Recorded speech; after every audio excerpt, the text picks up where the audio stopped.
വികസനം നോക്കിയിരുന്നുവെങ്കിൽ മൂന്നാമതും ഈ പിണറായി സർക്കാർ അധികാരത്തിൽ വരുമായിരുന്നു. അവർ ശരീരഭാഷയും ആംഗ്യഭാഷയും ഡയലോഗും അതുപോലുള്ള സംസാരവും കാര്യങ്ങളൊക്കെയാണ് മലയാളി നോക്കി വോട്ട് ചെയ്തു. അതുകൊണ്ട് നമ്മൾ പുറത്തുപോയി. ഈ 10 വർഷം ഭരിച്ചതാരാണ്? ഉമ്മൻചാണ്ടിയാണ് ഭരിച്ചത്. ഒരു പദ്ധതി ദേശീയപാത നാഷണൽ അതോറിറ്റിയുടേതാണ്, അത് കേന്ദ്ര സർക്കാരിന്റേതാണ്. എന്തായാലും ഞാൻ ചോദിക്കട്ടെ, ആരാന്റെ ഗർഭത്തിന് അവകാശവാദം നിങ്ങൾ ഉണ്ടാക്കി? തോറ്റ ക്യാപ്റ്റനെ തന്നെ വീണ്ടും ക്യാപ്റ്റനാക്കുന്നു എന്ന കാര്യം നാണക്കേടാണ് CPM-ന്. അതാണോ കാര്യം? സത്യത്തില് 10 വർഷം ഭരണത്തലവനായിരുന്നു പിണറായി വിജയൻ. അതൊക്കെ നാട്ടുകാർക്ക് അറിയാവുന്ന കാര്യം അല്ലേ? പരിതപ്രജ്ഞനായ ഒരു മുഖ്യമന്ത്രിയാണ്. 65-70 കൊല്ലത്തോളം CPIM പാർട്ടിയെ നയിക്കുകയും നിയന്ത്രിക്കുകയും ചെയ്ത ഒരു അതുല്യനായ ഒരു നേതാവാണ് പിണറായി വിജയൻ. ഞാനൊരു സംഭവം തന്നെ അല്ലയോ. പിന്നെ അദ്ദേഹം സഭയിൽ ഉണ്ടാകുന്നത് എന്തുകൊണ്ടും അത് നല്ലതാണ്. കാരണം ഈ ഭരണപക്ഷ പാർട്ടിക്കാർ ഭരണപക്ഷത്തെ തെറ്റുകുറ്റങ്ങൾ ചൂണ്ടിക്കാണിക്കുവാനും അത് അരുത് എന്ന് പറയുവാനും പ്രതിപക്ഷ നേതാവായ പിണറായി വിജയന് കഴിയുമെന്നുള്ള കാര്യത്തിൽ യാതൊരുവിധ സംശയവും ഇല്ല. ഓ അങ്ങനെയാണല്ലേ. പക്ഷെ ഒരു ദുർബലനായ പ്രതിപക്ഷ നേതാവിനെയാണ് ഇപ്പോൾ കേരളം കാണാൻ പോകുന്നത്. ദുർബലൻ എന്ന് ആരാണ് പറയുന്നത്? ദുർബലൻ എന്ന് ആരാണ് പറയുന്നത്? ആരും പറയുന്നില്ല. പിന്നെ പാർട്ടിക്ക് ഉള്ളിലും പിന്നെ ചില അഭിപ്രായ വ്യത്യാസങ്ങളും ചില മുറിവുറുപ്പുകളൊക്കെ ഉണ്ടായിട്ടുണ്ട്. അത് ജനാധിപത്യ ചില്ലറയല്ല, അത് വെറുതെ അല്ല. അത് മാത്രമല്ല, പാർട്ടി പോളിറ്റ് ബ്യൂറോയിൽ വോട്ടെടുപ്പ് പോലും വേണ്ടി വന്നു. അല്ല, അത് വോട്ടെടുപ്പ് നേരത്തെ ഉണ്ടായിരുന്നല്ലോ. നേരത്തെ ഈ വോട്ടെടുപ്പ് കാര്യങ്ങളൊക്കെ ഉണ്ടായിരുന്നു. അപ്പോൾ ജില്ലാ കമ്മിറ്റികൾ, കാരണം അദ്ദേഹത്തിന് 85 വയസ്സ് കഴിഞ്ഞ ഒരാളാണ്. അപ്പോൾ പ്രതിപക്ഷ നേതാവായി ശോഭിക്കാൻ പറ്റുമോ എന്നുള്ള ആശങ്കയുണ്ട്. അത്രേ ഉള്ളൂ. അല്ലാതെ വേറെ ഒരു പ്രശ്നം ഉണ്ടായിട്ടൊന്നും എനിക്ക് തോന്നുന്നില്ല.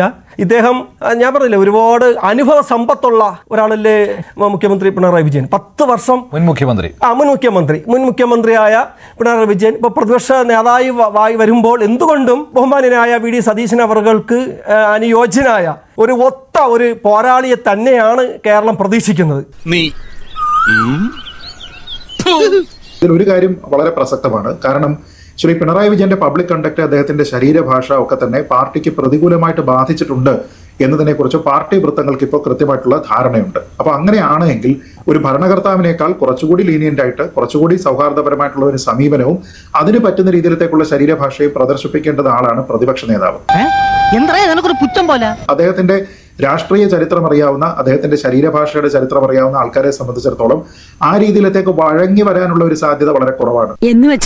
എന്ന് വെച്ചാൽ വളരെ മോശമാണ്. അങ്ങനെയാണെങ്കിൽ ഞാൻ നേരത്തെ സൂചിപ്പിച്ചതുപോലെ 2031 ആകുമ്പോഴേക്കും ഇവിടെ പാർട്ടി ബാക്കി കാണുമോ എന്നുള്ള ഒരു അവസ്ഥയിലേക്ക് അവരെത്താനുള്ള സാധ്യതയുമുണ്ട്. എൻ്റെ ബഹുമാനായ ശ്രീജിത്ത് പണിക്കരും അതുപോലെ ഷാക്കറും ഈ കബഡി നിരത്തി ജോൾസിന്റെ പണി തൽക്കാലം നിങ്ങൾ എടുക്കണ്ട. അത് 2026 LDF കമ്മ്യൂണിസ്റ്റ് പാർട്ടിക്ക് കേരളത്തിൽ ഭരണം നഷ്ടമായി എന്ന് പറഞ്ഞ് ഈ പാർട്ടിയുടെ ചരമഗീതം നിങ്ങൾ ആരും കുറിക്കണ്ട.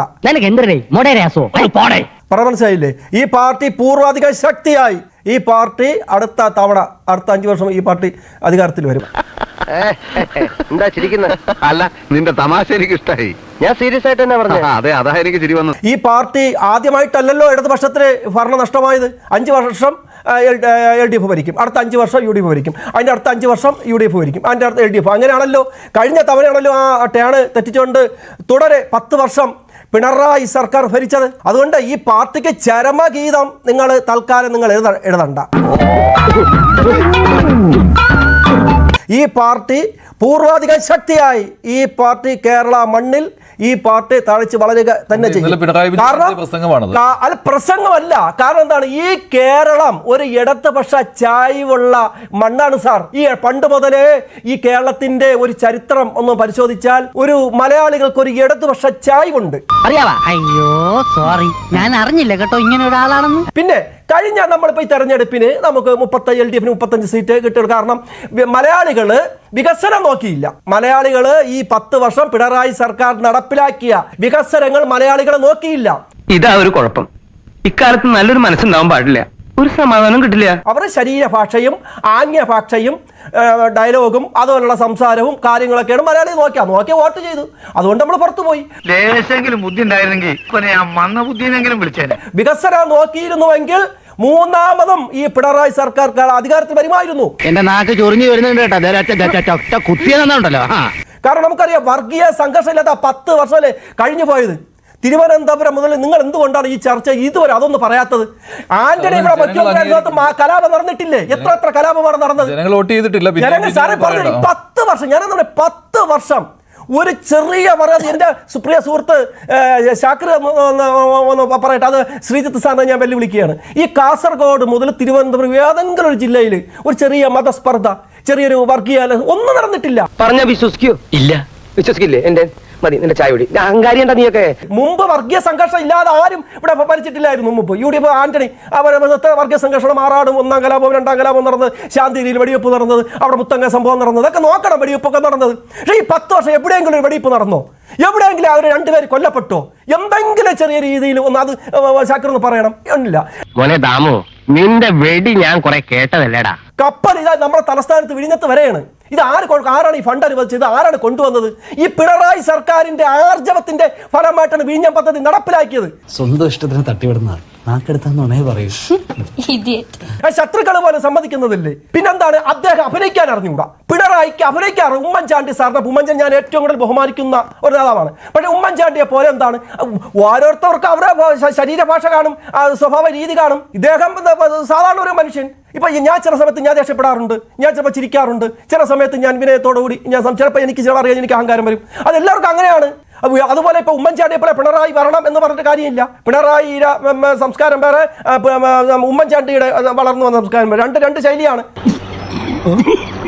ജനങ്ങൾ അംഗീകരിച്ചിട്ടില്ല. സഖാക്കൾ തന്നെയാണ് CPM-നെതിരെ വോട്ട് ചെയ്തത്, LDF-നെതിരെ വോട്ട് ചെയ്തത്.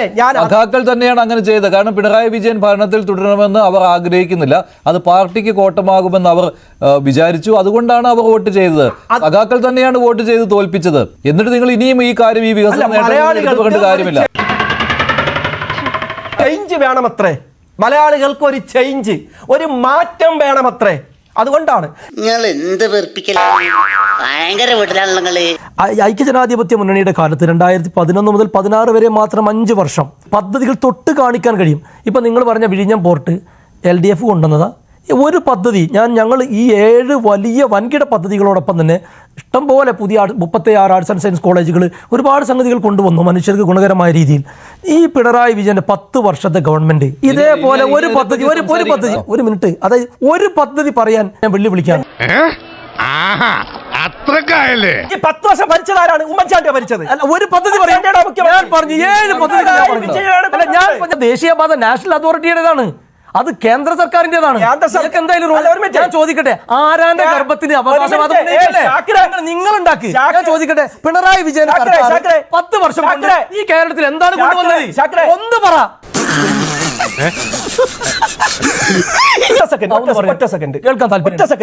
താങ്കൾ ഇടപെടരുത്. ഇല്ല, ഈ 10 വർഷം ആരായിരുന്നു മുഖ്യമന്ത്രി സാർ? ഈ പിണറായി വിജയൻ. തുറമുഖം എപ്പോഴാണ് ഉദ്ഘാടനം ചെയ്തത്? 1ാം ഉദ്ഘാടനം, 2ാം ഉദ്ഘാടനം എപ്പോഴാണ് ചെയ്തത്? നിങ്ങൾ മറുപടി പറയട്ടെ. 2ാം ഘട്ട ഉദ്ഘാടനം 3 മാസം മുമ്പാണ് കഴിഞ്ഞത്. 2ാം ഘട്ട ഉദ്ഘാടനം നിങ്ങൾ ചോദിച്ചു. ഞാൻ 10 വർഷം മുഖ്യമന്ത്രി പിണറായി വിജയനാണ്, അല്ല ഉമ്മൻചാണ്ടി അല്ല. ആ പിണറായി വിജയൻ മനസ്സിലായില്ലേ? ഉദ്ഘാടനം അല്ല പറയും. അല്ല, ഇനി നമുക്ക് ആ ചർച്ചയിലേക്ക് പോകേണ്ട. കാരണം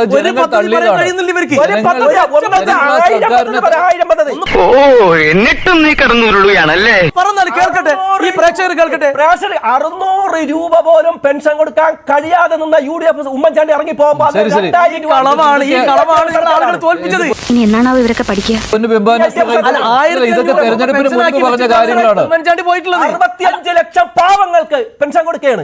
5 ലക്ഷം ആൾക്കാർക്ക് പവർ ഇല്ലാത്ത ആൾക്കാർക്ക് വീട് വെച്ച് കൊടുത്ത LDF സർക്കാർ. ദയവ് ചെയ്തിട്ട് സർക്കാർ നിയമസഭയിൽ കൊടുത്തിട്ട് മറുപടിയെങ്കിലും ഒന്ന് എടുത്ത് വായിച്ചു നോക്കാം. വല്ല കാര്യമുണ്ടോ? എന്തിനാണ് ഇങ്ങനെ ഇല്ലാന്ന് നടക്കണേ?